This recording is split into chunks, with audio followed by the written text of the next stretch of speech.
Allez, direct cache pistache, ton lead magnet ne vaut plus un clou et c'est très bien comme ça. Les gens en ont marre de tes PDF, ils veulent du cash, du cru, du qui respire. Si ton lead magnet ne teste pas l'engagement, dès la première seconde, t'es juste en train de ramasser du vent. Voici comment arrêter de jouer aux gentils marketeux et commencer à faire le tri entre les touristes et les clients potentiels. Alors, premièrement, la gueule de bois du gratuit, faudrait peut-être présenter les choses comme ça. Moi, j'ai vu passer plus de PDF qu'il n'y a de mégots collés sous les tables d'un rad mal lavé. Et crois-moi, j'en ai vu des rades. Le lead magnet, ce vieux truc qu'on filait pour choper un email comme on jette un os à un chien affamé, a fait son temps. Aujourd'hui, les gens le flairent à 10 km. Ils sentent l'embrouille, la tentative de séduction marketing, le faux cadeau enrobé de tracking. Donc tu veux leur email, ils te répondent par une adresse jetable, un clic désabusé et un désabonné dans la minute. Toi, tu vois un prospect, eux, ils voient un piège à pub, une perfusion de bullshit automatisée. Alors t'as bossé 3 jours sur un guide que personne ne lira, t'as mis des icônes, des flèches, un titre sexy avec des verbes d'action, s'il vous plaît, mais personne n'agit. Parce que ton lead magnet, comme ton ex, a un problème. Il n'a plus de mystère, plus de mordant, plus de panache. C'est un gentil PowerPoint transformé en PDF, sans trip, sans épreuve, sans risque. Et les gens, même paumés, veulent au moins un frisson. Alors voilà où on en est. Les listes grossissent avec des gens qui s'en foutent, les taux d'ouverture tombent comme les bières un lendemain de cuite, et les marketeurs pleurnichent dans leur dashboard.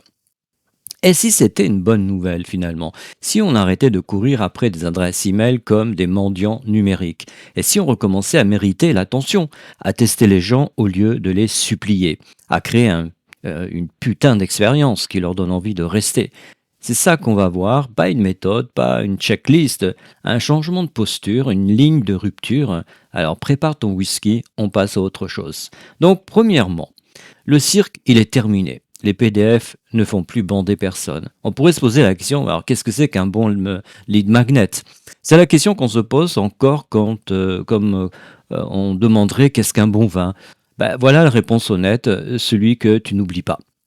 Celui qui t'allume quelque part dans le bide, celui qui te gifle ou te rassure, mais qui fait quelque chose. Sauf que ce n'est pas ce que je vois. Ce que je vois, c'est des guides gratuits de 14 pages sur des sujets que même ChatGPT bâclerait en 3 minutes. Je vois des e-books alignés comme des flyers dans les boîtes aux lettres, même pas ouverts, jetés avec le reste des spams. Alors quels sont les types de lead magnets les plus performants? On y répond encore en listant des checklists, des templates, des mini-formations, mais c'est du contenu tiède pour audience anesthésiée. Tu ne convertis pas avec un outil, tu convertis avec une secousse. Les marketeurs d'aujourd'hui, ou du moins ceux qui ont encore un peu d'âme, te balancent des hacks, des frameworks, des visuels Canva à fort taux de conversion. Mais la vérité, c'est que le taux d'attention du public est plus bas que celui d'un pigeon bourré. Et tu veux leur vendre un tunnel avec un bonus? Sérieux? Tu te demandes encore qu'est-ce qu'un lead magnet? Je vais te le dire, c'est un test. Un test de curiosité, un test de motivation, un test de respect. C'est pas un cadeau, en fait, c'est un filtre. Tu donnes pas, tu proposes un passage. Et s'il n'y a pas de friction, il n'y a pas de valeur. Un bon lead magnet, c'est comme un mot de passe dans un club privé. T'es des nôtres ou tu dégages. Alors tu veux savoir ce qui fait un bon lead magnet? C'est pas un contenu utile, c'est pas un titre accrocheur, c'est certainement pas un design pro. Un bon lead magnet aujourd'hui fait fuir les mauvais prospects et donne de la fièvre aux bons. Il n'explique pas, il provoque. Tu ne vendras rien avec un guide 5 astuces pour, point de suspension, mais tu peux tout changer avec tu ne feras jamais X si tu ne règles jamais Y. Viens, je te montre, mais ne reste pas si tu n'as pas de trip. Voilà, tu pourrais faire ce type de titre. Deuxièmement, ce qu'on veut maintenant, c'est du frisson, c'est pas du formulaire. Alors comment créer un lead magnet? C'est simple, tu arrêtes de penser comme un gentil. Tu veux que ça marche? Crée un truc que toi-même, tu ouvrirais à 3 heures du mat, seul, un peu perdu, un peu bourré, mais toujours en quête de sens. Donc c'est pas un guide, c'est pas une fiche, c'est pas un putain de bonus téléchargeable qui sent la naphtaline, non.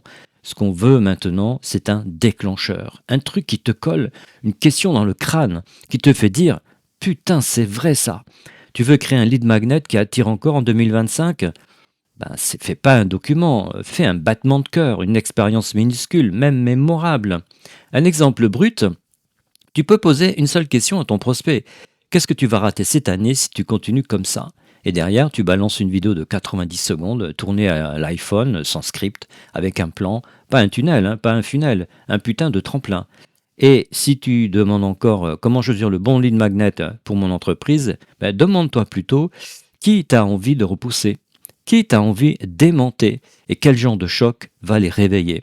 Parce que l'idée n'est pas de capter, c'est de faire vibrer. Et si ça vibre pas, ben, ça clique pas. Et si ça clique pas, c'est pas à cause de la couleur de ton bouton, hein.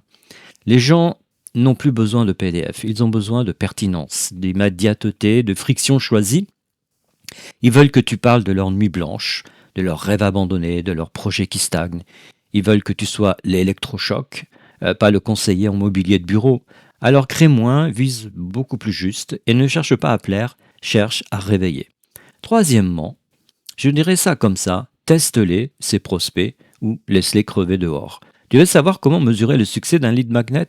Spoiler, c'est pas le nombre d'emails, c'est le nombre de gens qui ouvrent, qui répondent, qui agissent, qui te parlent, qui te remercient ou t'envoient d'ailleurs bouler parce que t'es allé trop loin.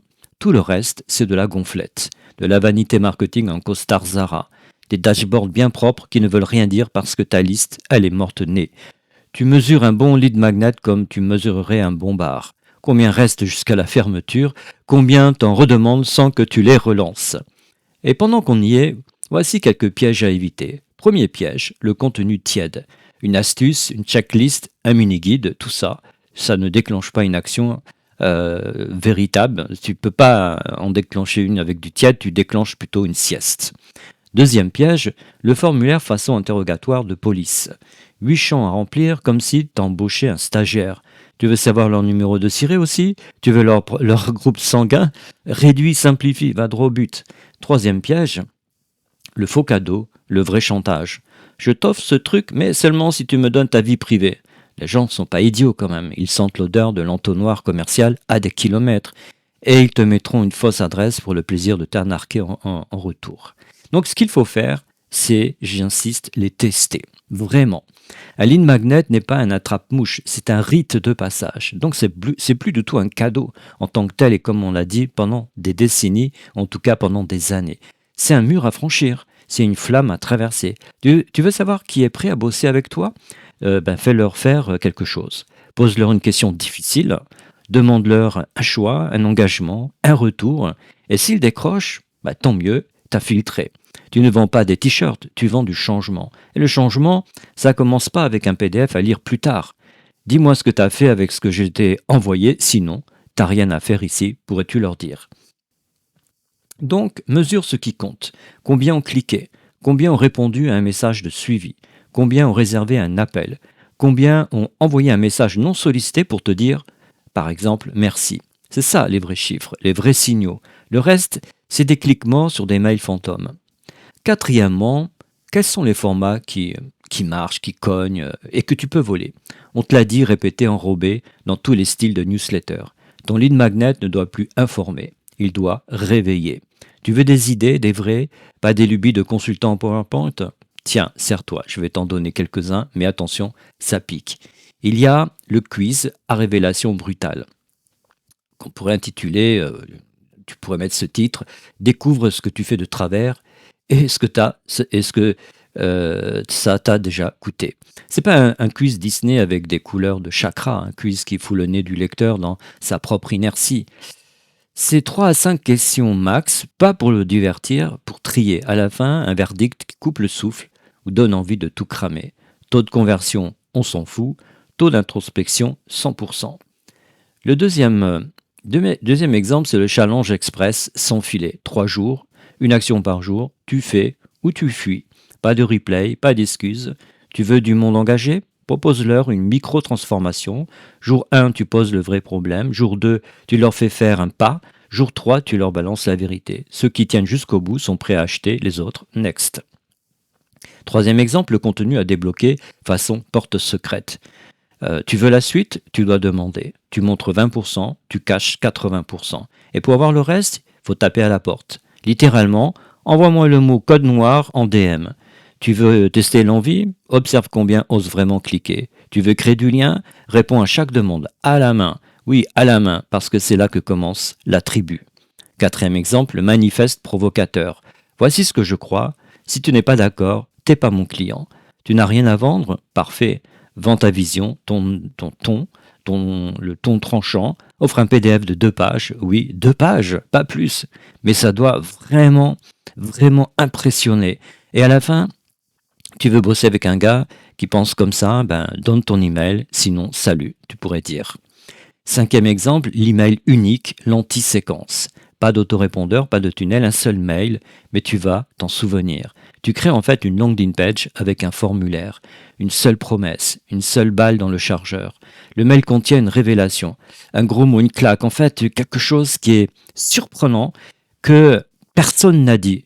Eh bien, c'est une leçon, c'est une histoire vraie. Il n'y a pas de suite, il y a juste un impact et tu mesures qui te répond, qui partage, qui veut plus. Voilà, et puis un bonus pour les intrépides, le lead magnet inversé. Tu n'offres rien, tu dis juste. Je te donne quelque chose, mais d'abord prouve-moi que tu le mérites. Dis-moi pourquoi je devrais t'envoyer ce contenu. Tu reçois 90% de silence et 10% d'or. Voilà, tu veux que ça marche, fais moins, fais plus couillu, fais du magnétisme, pas du marketing. Cinquièmement, tu n'as pas besoin de plus d'emails, tu as besoin de plus de vérité. Tu crois que ton problème c'est le volume. Tu veux plus d'emails, plus d'abonnés, plus de leads. Ah, c'est mignon. Mais ton vrai problème c'est le vide. Le vide dans les yeux de ceux qui te laissent leur email sans jamais te lire. Le vide dans tes stats quand tu les regardes en te demandant pourquoi tu as 3000 inscrits et 0 ventes. C'est pas de quantité dont tu manques, c'est de vérité. Celle qui dérange, qui peut gratter, qui claque, qui fait dire à quelqu'un putain, ce mec-là, il dit ce que j'osais pas penser tout haut. Tu veux des clients? Commence par être clivant. Pas pour provoquer, évidemment, mais simplement pour filtrer. Les meilleurs lead magnets que j'ai vus ces 12 derniers mois n'avaient pas de logo, aucune cover léchée, pas de bouton optimisé. Ils avaient une voix, un point de vue, une exigence même. Et tu crois que l'email c'est le Graal? Non, l'email c'est la première porte. Ce qui compte, c'est ce qui se passe après qu'il l'ouvre. Et ce qui se passe souvent, c'est rien. Un message de bienvenue tout droit sorti d'un template, une séquence fade comme du thé oublié, un contenu mou pour des gens absents. Alors ce que tu dois viser, c'est moins d'emails, mais plus d'ouverture viscérale. Plus de waouh, plus de ça, je vais le forwarder à mon pote. Plus de merde, je me sens concerné. Pas plus de numéros sur ta liste, plus de traces laissées dans la tête des gens. Tu veux vendre? Crée des frissons. Tu veux marquer, raconte la vérité que personne ne veut voir. Tu veux durer, écris comme si c'était la dernière chose qu'on allait lire de toi. Parce qu'au bout du compte, tu ne vends pas un produit, tu vends un choc, tu vends un changement de perspective, tu vends un putain, je l'avais jamais vu comme ça. Et pour ça, t'as pas besoin d'un lead magnet, t'as besoin d'une putain de conviction. Donc pour conclure, arrête de vendre du sucre, vends des choses qui ressemblent à une claque. Et si tu veux encore créer un lead magnet parfait, si tu veux optimiser ton taux de conversion, est-ce que tu veux flatter les algorithmes en troquant ton feu contre des petits graphiques verts dans ActiveCampaign? Fais-toi plaisir, mais t'étonne pas si personne ne revient. Parce que la vérité, c'est que les gens n'ont plus faim de contenu. Ils ont faim de sens, de tension, de miroir. Ils n'ont pas besoin d'un PDF, ils ont besoin d'un putain de signal, clair, brut, non négociable. Et ce signal, il ne sortira jamais d'un tunnel aseptisé ou d'un e-book avec 7 sous-titres H2 et une checklist finale. Donc tu veux vraiment marquer? Alors arrête de sucrer tes mots pour ne pas heurter. Heurte, au contraire, réveille, secoue. Fais de ton lead magnet un cri de guerre, une arme blanche dans un monde de mousse, un filtre à touristes, pas un piège à clics. Et surtout, ne t'excuse plus de faire le tri. Ceux qui restent, malgré le ton, malgré la friction, malgré la vérité, ceux-là sont prêts à lire, à suivre, à bosser, à acheter. Les autres, qui retournent cliquer ailleurs.